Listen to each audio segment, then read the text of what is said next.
The information contained in this podcast is an expression of opinion and does not constitute investment advice. This is the Gold Money Podcast with Dominic Frisby, keeping you up to date with expert opinion on precious metals and the markets.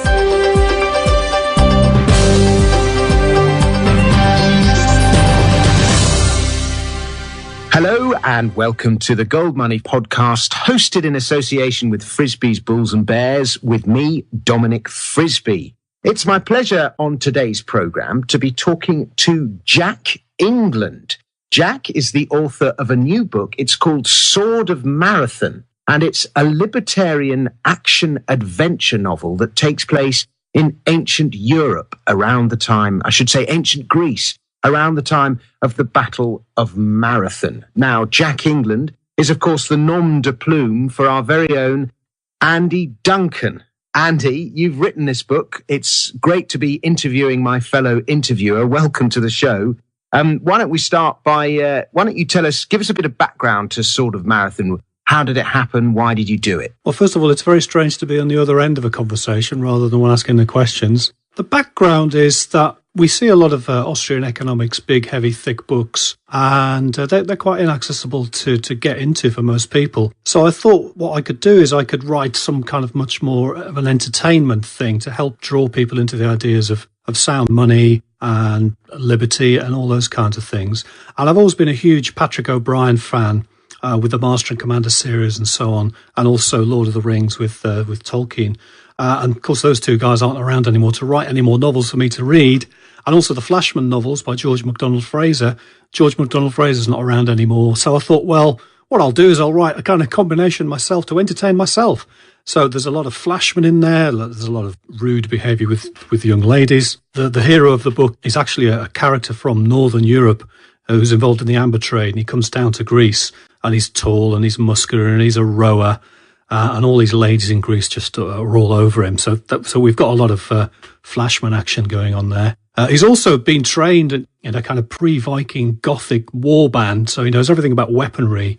So there's plenty of swords, and his brother's a really good archer, really good bowman. He comes down with his brother called Hal. The main hero is called Luke. And they come down, and then they somehow get involved in the Greek-Persian conflict. And we go from there. But anyway, I thought that I'd write something that was exciting and adventurous and had some history in there and was very much in the kind of tradition of Patrick O'Brian, Bernard Cornwell and J.R.R. Tolkien. You say Tolkien is a libertarian novelist then? Tolkien is an anarchist. If you read any of the later writings of Tolkien, Tolkien himself was actually a believer in a totally voluntary society. And what you can see the Lord of the Rings as is an allegory where he says Sauron is the state.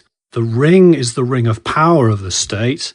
And everything that the West, if you look at the Hobbit, the Shire, I mean, where's the state there? I mean, there's one overweight mayor who comes out once every 5 years and goes back into his hobbit hole, and that's it. Everything else in the Hobbit, which Tolkien's trying to defend, is completely a voluntary society, a kind of perfect version of England, I suppose, without the police, without the government, without speed cameras, without people hectoring you. So Tolkien definitely was hugely liberal. Okay, very good. Now, I've started reading it. I'm about a third of the way through and I'm enjoying it very much. Tell us how you tell us why you wrote it and how long did it take you to write? Well, I wasn't doing it full time because I have a business to run and everything.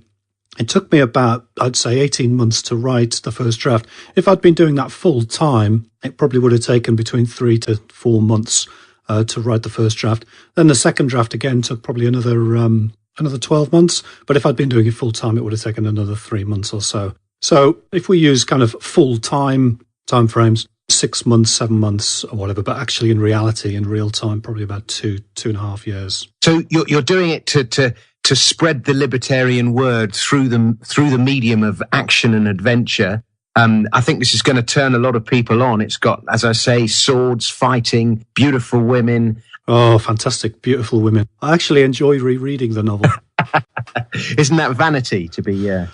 No, I just like it. Like I said, with Patrick O'Brian no longer around and there's no more Lord of the Rings books coming out and there's no more Flashman novels, so one must entertain oneself. Very good. Now, you're obviously an extremely well-read chap. Is there something of the Ayn Rand? She was a kind of libertarian novelist. I would say so, yes. There are, I've reread it recently, and I see actual, without realising it, unconscious references to various kind of Randian ideas. So there's lots of gold in there. Gold is money. I mean, there's silver as money as well. So there's amber trading going on. There's one must stand up and fight. So we got the Persian Empire coming in to try to destroy Athens, and the Athenians must choose to stand up and defend themselves. So they actually, it's good because I get the opportunity to do a bit of Hoppian analysis on the early democracy in Greece, and we discover, strangely, that even in those very early days of democracy, because it's about exactly that time when Greek democracy is getting going, that there are problems and there are corruptions within Greek democracy. So there is a little bit of Rand in there, but it's not too much. Like I say, it's mainly action adventure, and it's kind of tied together with this theme of you must stand up to defend yourself. And is there any speculation in junior mining companies in the book? There is a little bit, actually, because we've got this early Athenian kind of silver mine, but it's more about trading, because what we've actually got an early examination of the early banking system, which was based in temples. And these temples would you'd hand in some money in one temple, the Temple of Mithras in the Persian Empire. They would then send a message to a Temple of Apollo, which was an allied temple in Greece, because it was the same god. Mithras and Apollo were the same god. And then you could go, without carrying the money yourself, you could then go to Greece and take out your money from the store there. So the early temples were very much the early banking system. The Persians invented the check. So the check was a Persian invention for transferring money from one place to another. So we've got more amber trading in the book than silver mining or gold mining, but we've got one guy going up these rivers in Russia trying to get the amber from the Baltic, and we've got trading with Rome going on and a few other bits and pieces as well. But there's a lot of silver, a lot of gold in there. Very good. It sounds like it's going to make a great film one day as well. It's actually that a couple of reviews on Amazon have actually said that. They've said, I'd love to see this as a movie. And I think I'm quite a visual thinker. I think in a very visual way. And I kind of naturally drawn up vistas and wide panoramas and, descriptions of the Persian army or the descriptions of the Greek army running towards the Persian army. It's the first time anyone ever ran into battle. That was to get under the Persian arrow storm. So it is quite a visual book, and one day, who knows, it might become a movie. Well, fingers crossed. And do you have a scene where the guy makes the famous run, where he runs the 26 miles or whatever it was to deliver the message? Well, there's a little bit of a joke in there, because it was actually the entire Athenian army which did that. Before the battle, one guy, actually, I think Phidippides was his name, or Philippides, actually ran from Athens and ran down to Sparta, and then to say to the Spartans, can you hurry up, please, and come and help us? Now, the Spartans, who knows why, but they were in a religious festival called the Carnae, and so they were going to be delayed. Anyway, he runs back. Now, that was about 150 miles round trip, and he did it in a couple of days, and he was fine because he was a professional athlete, an Olympic runner. But the actual distance from Marathon to Athens was 26 miles, but the Persians got onto their ships to sail around to invade Athens from the sea when they got held up at Marathon. And so the Athenian army had to do a speed march back to Athens to get back in time to cover off Athens from the sea, to stop the Persians kind of invading from the sea. So it was actually the entire Greek army which did the 26 miles very, very quickly. But I do have a little bit of a joke in there about this. I've got the other guy called either Philippides or Phidippides. I kind of get the two mixed up myself, and he does actually die from things in the book, which is to do with this guy dying at Marathon, announcing the Battle of Marathon. But it's not. It's a kind of a bit of a humorous little section in the book, which I won't spoil too much for anyone who's going to read it. Okay, excellent, Andy. Now you have decided to go down the self-publishing route with it. So why don't you tell us how we can buy the book and also why you chose that route? Well, I wanted, strangely enough, before we get to that, the reason I wrote it as Jack England's, I find it much easier to be, I let creativity out of myself as Jack England. So when I'm writing, and when I am a writer, I'm a bit like John le Carré, who isn't really called John le Carré, but he is John le Carré when he's writing. And I'm the same. When I'm writing, I'm Jack England. So that was a way to enable me to let things out, which I couldn't possibly. So there's some quite rude scenes in there with the ladies, and there's some quite violent scenes with swords and spears and so on. So that was why I had to do that. The self-publishing route was because I wanted to have complete control over this. I'm very much a fan of Jeff Tucker's idea that we shouldn't use gatekeepers to process information. In this age, in this modern age, we should take responsibility for our own kind of information. And I didn't want publishers to maybe publish it for a couple of years, and then because it didn't make lots of money for them, take it off the shelves, retain copyright, and then my work, which I've spent all this time creating, then just disappears and dies and is never ever seen again. I want this book to be around in 30, 40, 50 years. So I didn't want to kind of sacrifice it to the publishing industry. I also thought it'd be a good way for me to learn about marketing and a good way for me to learn about how to promote things. And it's nice because I can do an audiobook myself. I'm going to do an audiobook soon. I'm hoping my voice coach will be the fabulous Dominic Frisby for that. And then I'm going to, if somebody makes me a film offer for the book, then I will get all of the benefits from that, and it won't be 90% goes towards the publisher. Very good, very good. So how do we buy the book? Well, it's mainly available on Amazon. You can get the print version. Now, I make a very, very tiny amount of money on the print version. It's mainly so you can get it if you want it, because I know people like print versions. So I've tried to price everything as low as I can. The main way, though, I think people are buying things these days is via Kindle. I mean, I've read one study that these days about 1,000 books are being bought for every one paper book of Kindle against paper. So it's available on Kindle all around the world. It's just 99 pence or 99 cents or 99 euro cents. Wherever you are, it's 99 things. Again, I priced it as low as I could because I wanted lots of people to read it, and I wanted it to be accessible to a wide audience. It should also be available on Smashwords for anyone who's into that kind of thing. And I'm hoping via Smashwords, they can then republish the book for me on iBooks and Nook and Sony and a few other things. But that's not quite happened yet. But it's definitely available on Amazon, definitely available on Kindle. Just search for Sword of Marathon and it should pop up, and it'd be the best 99 pence you've ever spent in your entire life.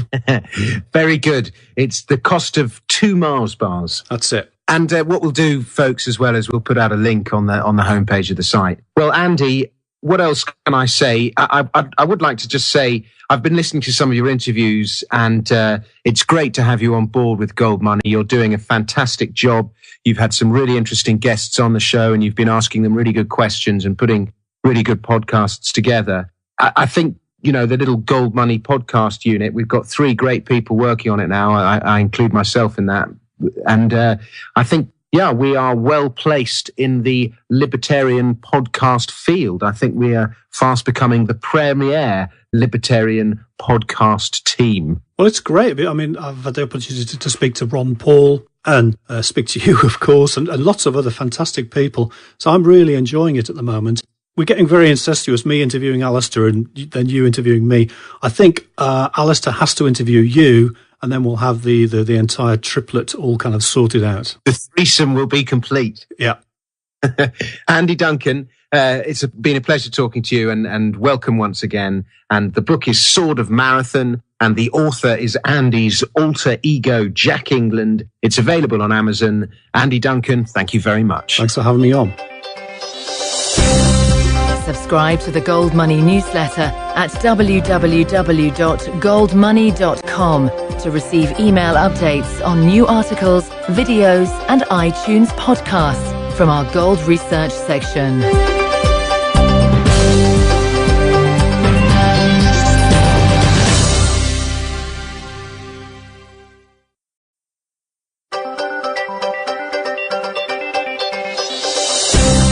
The information contained in this podcast is an expression of opinion and does not constitute investment advice. This is the Gold Money Podcast with Dominic Frisby, keeping you up to date with expert opinion on precious metals and the markets.